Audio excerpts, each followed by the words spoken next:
Hello दोस्तों, आज से हम एक नई सीरीज़ की शुरुआत करने वाले हैं और ये जो सीरीज़ है हमारी तैयारी को और धमाकेदार बना देगी, क्योंकि प्रैक्टिस से ही मैन परफेक्ट बनता है।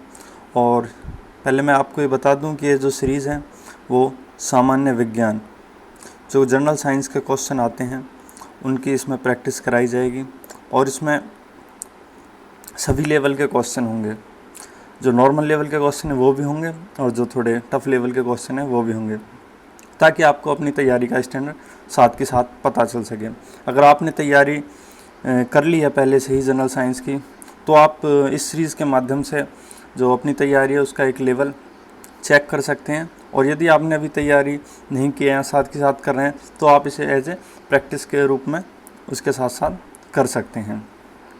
अब जैसे अगर हम जनरल साइंस की बात करते हैं, तो जनरल साइंस की सीरीज़ को हम 3 पार्ट में डिवाइड करेंगे एज नॉर्मल।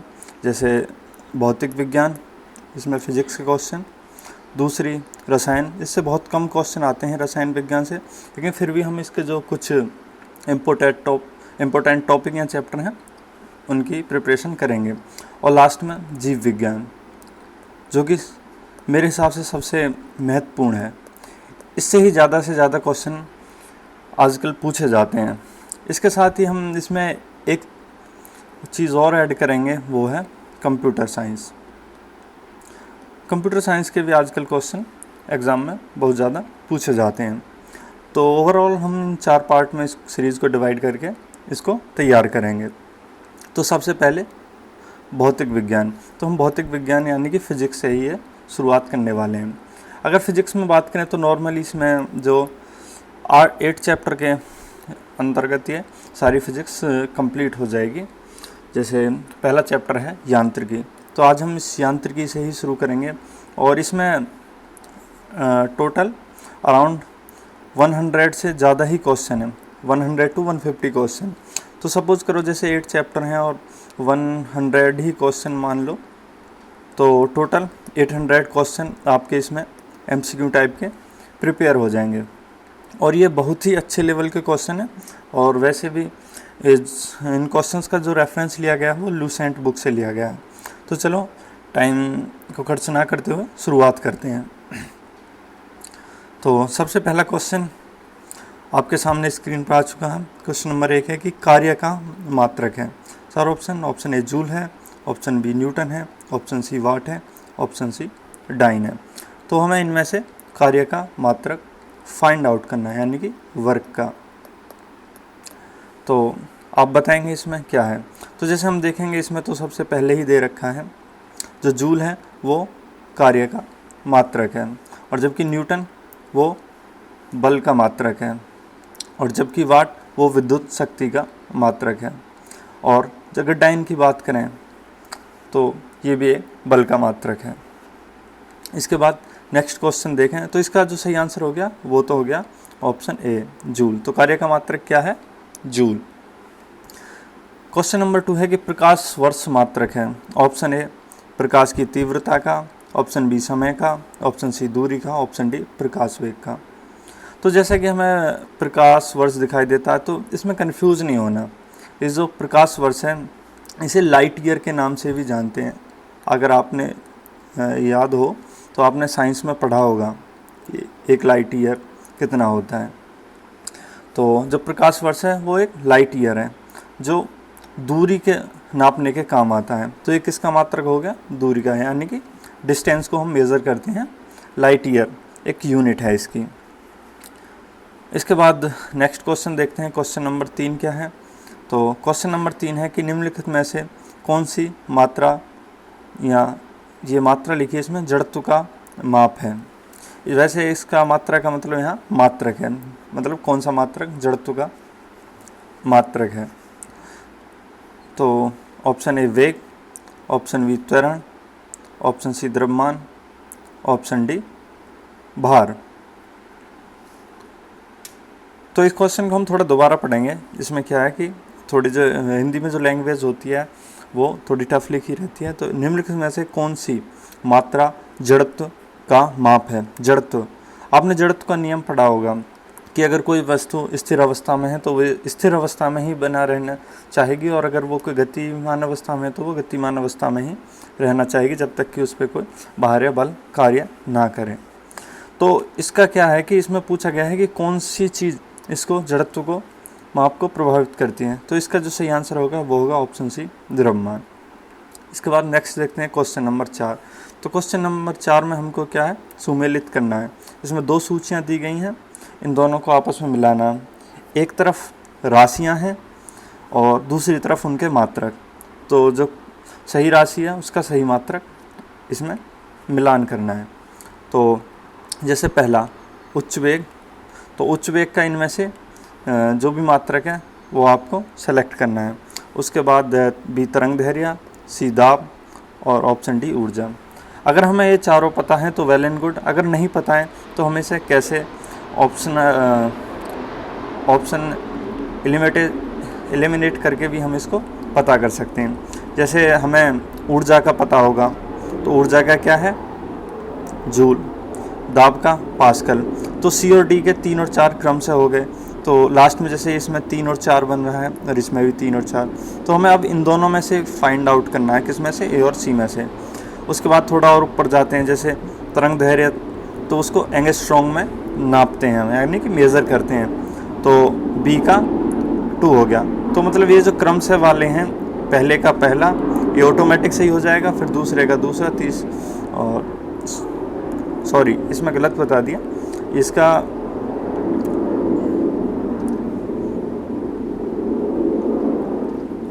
जो तरंग दैर्घ्य है वो एंगस्ट्रॉन्ग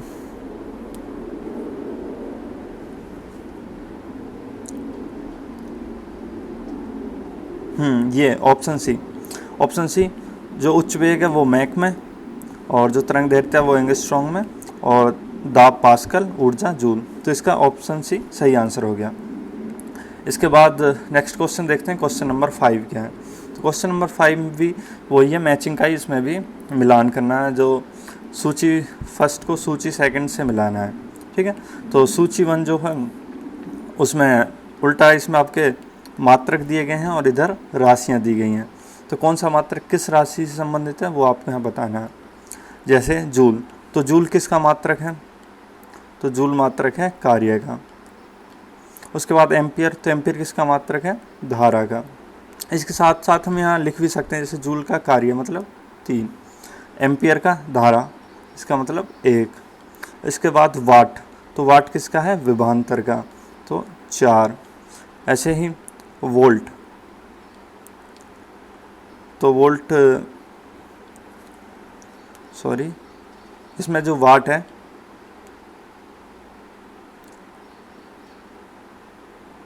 इसको छोड़ दे,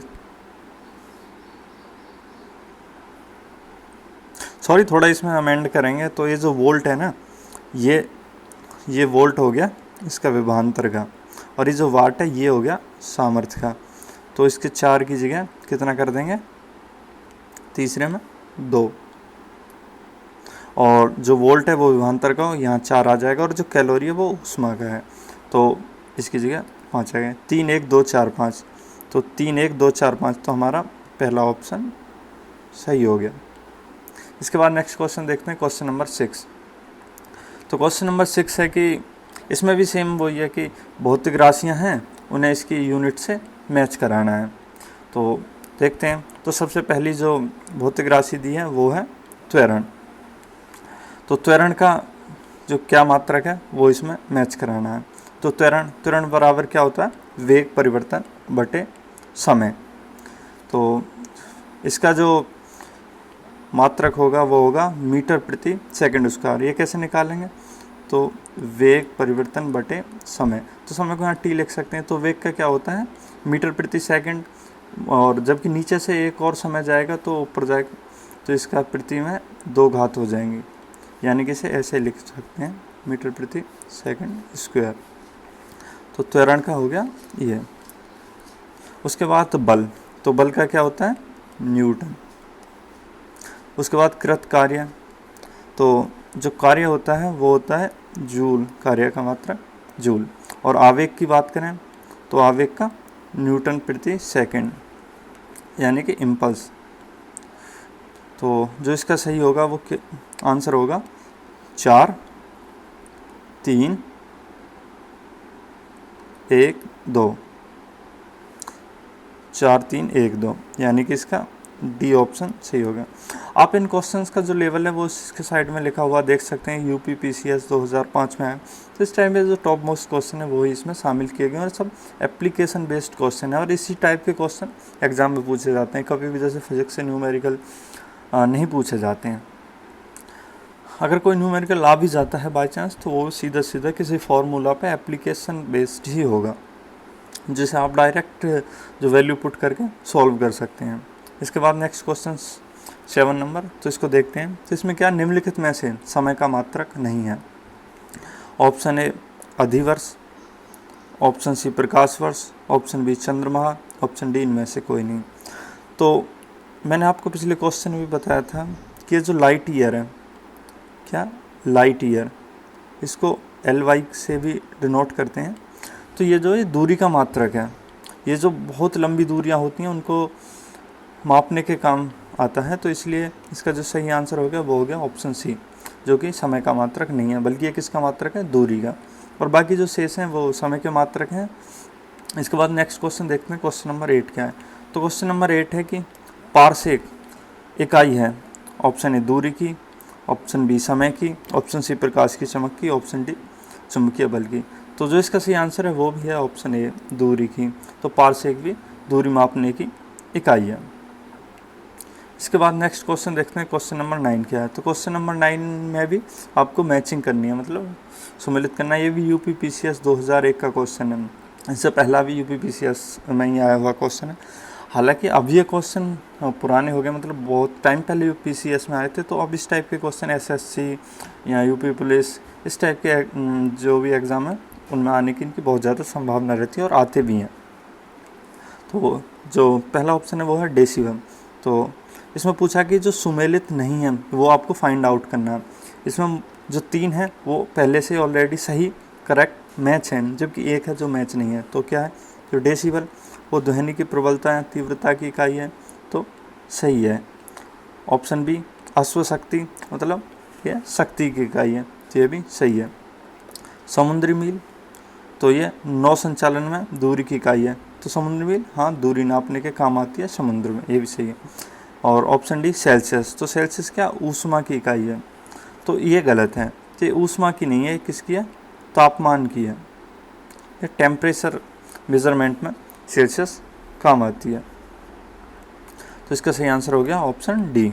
इसके बाद क्वेश्चन नंबर 10 देखते हैं। तो क्वेश्चन नंबर 10 है कि ल्यूमेन किसका मात्रक है? ऑप्शन ए ज्योति तीव्रता का, ऑप्शन बी ज्योति फ्लक्स का, ऑप्शन सी उपयुक्त दोनों का, ऑप्शन डी इनमें से कोई नहीं। तो जो इसका सही आंसर है वो है ऑप्शन बी। तो जो ल्यूमेन है वो ज्योति फ्लक्स को मापने के काम आता है। और जो ऑप्शन क्वेश्चन नंबर 11 है उसको देखते हैं। क्वेश्चन नंबर 11 है कि क्यूरी किसकी इकाई का नाम है? जो क्यूरी मात्रक है वो किस राशि को मापने में काम आता है? तो ऑप्शन ए रेडियो एक्टिव धर्मिता, ऑप्शन बी तापक्रम, ऑप्शन सी ऊष्मा, ऑप्शन डी ऊर्जा। तो जो इसका सही आंसर है वो है ऑप्शन ए रेडियो एक्टिव धर्मिता। तो जो रेडियो एक्टिव पदार्थ होते हैं उनका जो रेडियो एक्टिव धर्मिता का गुण होता है उसको मापने के काम आता है। और जो इसकी खोज से में महत्वपूर्ण योगदान था मैडम क्यूरी का, तो उन्हीं के नाम पे क्यूरी नामक मात्रक पड़ा। इसके बाद नेक्स्ट क्वेश्चन देखते हैं, क्वेश्चन नंबर 12 क्या है। तो क्वेश्चन नंबर 12 है कि दाब का मात्रक है। Option A pascal, option B dyne, option C erg, option D joule. तो इसका जो सही आंसर है वो है ऑप्शन ए पास्कल। तो दाब का मात्रक क्या है? पास्कल।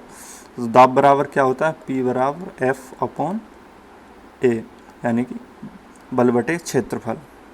ये आपको फॉर्मूला भी याद रखना है, क्योंकि इन फार्मूलाओं की हेल्प से हम बहुत सारी चीज़ें फाइंड आउट कर सकते हैं। इसके बाद क्वेश्चन नंबर 13 देखते हैं। क्वेश्चन नंबर 13 है कि कैंडुलम मात्रक है किसका? ज्योति फ्लक्स का, ऑप्शन बी ज्योति प्रभाव का, ऑप्शन सी ज्योति दाब का, ऑप्शन डी ज्योति तीव्रता का। ये RRB ASM यानी कि असिस्टेंट स्टेशन मास्टर की परीक्षा में आया हुआ है रेलवे के। तो जो इसका सही आंसर है वो है ऑप्शन डी ज्योति तीव्रता। तो जो कैंडला है वो ज्योति तीव्रता को मापने के काम आता है। जो आपने अगर मूल राशियाँ और मूल मात्रक पढ़े होंगे जो 7 है, तो उसमें आपने ये ज़रूर पढ़ा होगा और ये बहुत ही इम्पोर्टेंट। इसके बाद क्वेश्चन नंबर 14वां देखते हैं। तो क्वेश्चन नंबर 14 है कि जूल निम्नलिखित की इकाई है। ऑप्शन ए ऊर्जा की, ऑप्शन बी बल की, ऑप्शन सी दाब की, ऑप्शन डी तापमान की। तो जूल की बात की जा रही है। जूल किसका मात्रक है, किस यूनिट का, सॉरी किस राशि का या किस क्वांटिटीज़ का। तो तापमान का बिल्कुल नहीं हो सकता, दाब का पास्कल, बल न्यूटन, तो क्या बचा ऊर्जा, तो ये जूल ऊर्जा का ही मात्रक है। इसके बाद नेक्स्ट क्वेश्चन देखते हैं। क्वेश्चन नंबर 15 क्या है। तो क्वेश्चन नंबर 15 है कि मात्रकों की अंतर्राष्ट्रीय पत्ती कब लागू की गई, यानी कि एसआई सिस्टम जो मात्रकों से संबंधित है, एसआई सिस्टम वो पत्ती कब लागू की गई, यानी कि इंटरनेशनल सिस्टम। तो इसका जो सही आंसर है वो है ऑप्शन बी 1971 में। तो इसको आप एज ए फैक्ट के रूप में याद रख लेंगे। इसके बाद क्वेश्चन नंबर 16। तो क्वेश्चन नंबर 16 है कि खाद्य ऊर्जा को हम किस इकाई में माप सकते हैं, या ऑप्शन ए कैलोरी में, ऑप्शन बी केल्विन में, ऑप्शन सी जूल में, ऑप्शन डी अर्ग में। तो जो इसका सही आंसर है वो है ऑप्शन ए कैलोरी में। खाद्य ऊर्जा का मतलब है कि जो हम खाना खाते हैं उसमें कितनी एनर्जी है। तो आपने देखा होगा कभी भी आप कोई प्रोडक्ट खाने से रिलेटेड लेते हैं तो उस पर जो एनर्जी मेंशन होती है कि इसमें कितनी एनर्जी है, इस प्रोडक्ट को खाने के बाद कितनी एनर्जी आपको मिलेगी, तो वो कैलोरी में ही मेंशन होती है। या अगर आपने नहीं भी देखा तो कभी ध्यान से कोशिश करना देखने की, किसी भी प्रोडक्ट पे जो भी आप खाते हो, चाहे पैक्ड प्रोडक्ट हो मोस्टली, या बिस्कुट हो या चिप्स या कुछ भी एक्स्ट्रा। इसके बाद क्वेश्चन नंबर 18 देखते हैं। तो क्वेश्चन नंबर 18 क्या है। तो क्वेश्चन नंबर 18 की एसआई पत्ती में लेंस की शक्ति की इकाई क्या है। Option A watt, option B dioptre, option C ऑप्टर, ऑप्शन डी मीटर। तो वाट ये तो बिल्कुल हो ही नहीं सकता, आप पढ़ते आ रहे हैं वाट शक्ति। इसके बाद डायोप्टर, तो ये इसका सही आंसर है, ऑप्शन बी डायोप्टर ही लेंस की शक्ति का मात्रक है। ऑप्टर तो कोई होता ही नहीं है, जबकि मीटर लंबाई का है। इसके बाद क्वेश्चन नंबर 19 देखते हैं। डेसिबल किसे नापने के लिए प्रयोग में लाया जाता है। डेसिबल मात्रक की बात की जाती है, किस राशि का मात्रक है या किस चीज़ को मापने का। तो ऑप्शन ए खून में हीमोग्लोबिन, बिल्कुल नहीं। ऑप्शन बी पेशाब में शक्कर, यूरिन में ग्लूकोज, बिल्कुल नहीं ये भी। ऑप्शन सी वातावरण में ध्वनि, तो हाँ ये इसका सही आंसर है। जो ध्वनि की तीव्रता जो हम एनवायरनमेंट में मेज़र करते हैं वो डेसिबल में ही मापते हैं कि इतने डेसिबल शोर है या इतने डेसिबल की है साउंड है। और तो ऑप्शन डी तो फिर गलत है ही है, ऑटोमेटिक। ये MPPCS में आया हुआ क्वेश्चन है 2004 का। इसके बाद क्वेश्चन नंबर 20 देखते हैं। तो क्वेश्चन नंबर 20 है कि एम्पियर क्या नापने की इकाई है। Option A voltage, option B current, option C प्रतिरोध, ऑप्शन डी पावर। तो जो इसका सही आंसर है वो है ऑप्शन बी करंट। तो धारा को जो हम नापते हैं वो एम्पियर में नापते हैं, यानी कह सकते हैं कि धारा का जो मात्रक है वो एम्पियर है, विद्युत धारा का मात्रक। ये भी एक मूल मात्रक और मूल राशि है। जो ये एम्पियर वो मूल मात्रक हो गया और जो धारा है वो मूल राशि हो गई, ठीक है। जबकि वोल्टेज विभवांतर का हो गया और प्रतिरोध जो होता है वो ओम से, पावर वाट में। इसके बाद नेक्स्ट क्वेश्चन देखते हैं, क्वेश्चन नंबर 21। क्वेश्चन नंबर 21 है कि यंग प्रत्यास्थता गुणांक का ऐसा ही मात्रक है। ऐसा ही मात्रक वही मात्रक जो हमने अभी आपको थोड़ी देर पहले बताया था, एसआई सिस्टम यानी कि इंटरनेशनल सिस्टम, जो कि 1971 में अडॉप्ट किया गया था, यानी कि 1971 से इसकी शुरुआत हुई थी मात्रकों का। तो इसके 4 ऑप्शन है। ऑप्शन ए डाइन प्रति सेंटीमीटर, ऑप्शन बी न्यूटन प्रति मीटर, ऑप्शन सी न्यूटन प्रति metre square, option D metre square प्रति सेकंड। तो इसमें सबसे पहले हमको समझना होगा कि यंग प्रत्यास्थता गुणांक है जो उसका सूत्र या फॉर्मूला क्या है। तो इसका फॉर्मूला होता है प्रतिबल बटे विकृति। जिसको फॉर्मूला याद नहीं होगा उसको थोड़ा टफ लग सकता है। तो प्रतिबल जो होता है वो F, और जो विकृति होता है इसका कोई भी वो मात्रक, इसका कोई भी कह सकते हैं विमा नहीं होती। तो इसमें जो सीधा सीधा ये जो बल वाला है ये प्रतिबल, ये जो इसे कहेंगे प्रतिबल मतलब बल बटे क्षेत्रफल। F/A।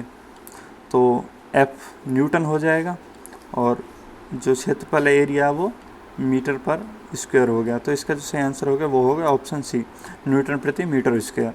इसके बाद नेक्स्ट क्वेश्चन देखते हैं, क्वेश्चन नंबर 22। तो क्वेश्चन नंबर 22 में पूछा गया है निम्नलिखित युग्मों में से किन भौतिक राशियों के समान विमीय सूत्र नहीं हैं। तो मतलब इसमें से जो 3 ऑप्शन है वो 4 ऑप्शन है, चारों में 2-2 राशियां दी गई हैं और उनमें से 3 ऑप्शंस में दोनों राशियों के जो मात्रक हैं यानी उनके जो विमीय सूत्र हैं वो समान हैं। जबकि जो चौथी एक राशि है जिसका चौथे ऑप्शन में जो 2 राशियां उनके वो समान नहीं है विमीय सूत्र, तो वो हमको फाइंड आउट करना है कि वो कौन कौन से हैं।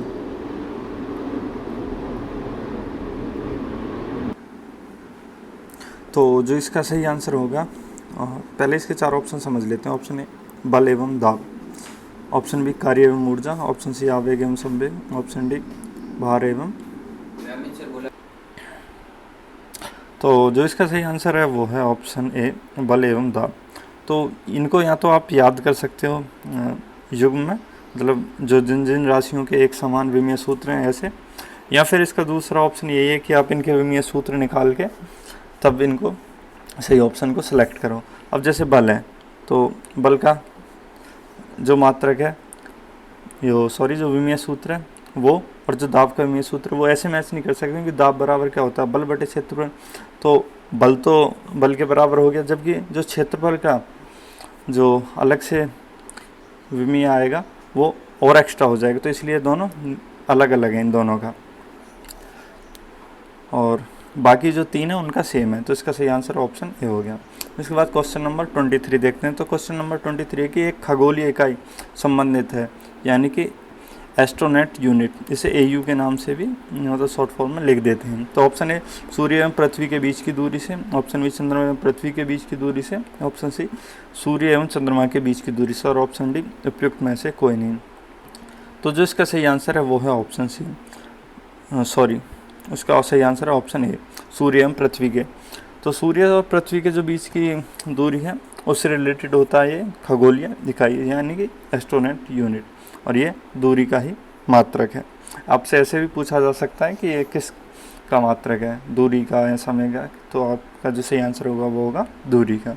इसके बाद क्वेश्चन नंबर 24 देखते हैं। क्वेश्चन नंबर 24 है कि निम्नलिखित में से कौन वेक्टर मात्रा है, यानी कि इसको थोड़ा हिंदी में गलत टाइप हुआ, इंग्लिश में हम समझते हैं वेक्टर क्वांटिटी है। तो इसमें से कौन सी वेक्टर क्वांटिटी है। तो पहले मैं आपको बता दूं जो क्वांटिटी हैं वो 2 प्रकार की होती हैं, एक सदिश राशियाँ एक अदिश राशियाँ। तो जो सदिश राशियाँ होती हैं उनको वेक्टर क्वांटिटीज़ कहती हैं। इनमें क्या होता है कि जो मैग्नीट्यूड है यानी कि परिमाण है उसके साथ साथ इनकी जो डायरेक्शन होती है वो भी मेंशन होती है, जबकि जो अदिश राशियाँ होती हैं यानी कि जो स्केलर क्वांटिटीज़ होती हैं उनमें केवल मैग्नीट्यूड होता है यानी कि परिमाण होता है, उसके साथ उनकी दिशा मेंशन नहीं होती यानी कि उनकी कोई दिशा नहीं होती, जबकि वेक्टर क्वांटिटीज़ की दिशा होती है। तो देखते हैं ऑप्शन ए बल, ऑप्शन बी चाल, ऑप्शन सी ऊर्जा, ऑप्शन डी तापमान। तो तापमान की कोई दिशा नहीं होती, ऊर्जा की भी कोई दिशा नहीं होती, और जो स्पीड होती है चाल उसकी भी कोई दिशा नहीं होती, जबकि बल की दिशा होती है। तो जो इसका सही आंसर हो गया वो हो गया ऑप्शन ए। तो बल कैसी है, बल एक सदिश राशि है यानी कि वेक्टर क्वांटिटी है। ठीक है, यहाँ आपको इसको ऐसे भी लिख सकते हैं सदिश राशि। थोड़ा हिंदी में जो गलत टाइप है यहाँ पे बुक की तरफ से। तो आज के इतने सारे क्वेश्चन हैं, जो नेक्स्ट सेशन होगा उसमें हम इससे आगे के और क्वेश्चंस लेकर आएंगे। तब तक आप इनकी प्रैक्टिस कीजिए अच्छे से।